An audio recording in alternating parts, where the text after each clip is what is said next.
यस बीएमके driving school बनेपाको नजिकको यातायात कार्यालय राधे राधे यातायात व्यवस्था कार्यालय राधे राधेले एक सूचना जारी गर्दै आंशिक रूपमा सेवाहरू सुचारू रहेको छ भन्ने सूचना निकालेको छ। जस सूचना अनुसार भदौ 23 र 24 गते जेन्जी आन्दोलनका कारण बन्द रहेको सेवाहरू हाल आंशिक रूपमा सुचारू भएका छन्।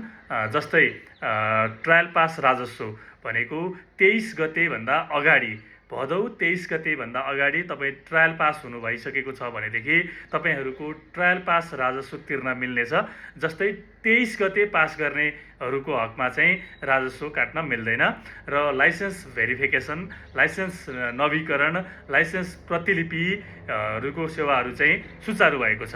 साथै नयाँ फर्म भर्ने, लिखित परीक्षा दिने, वर्ग थप गर्ने, ट्रायल परीक्षा दिने सम्बन्धमा भने यातायात व्यवस्था कार्यालयको apply.dl.new.dotm.gov.np वेबसाइट सञ्चालनमा आए पछाडि थप अर्को सूचना प्रकाशित गरिनेछ।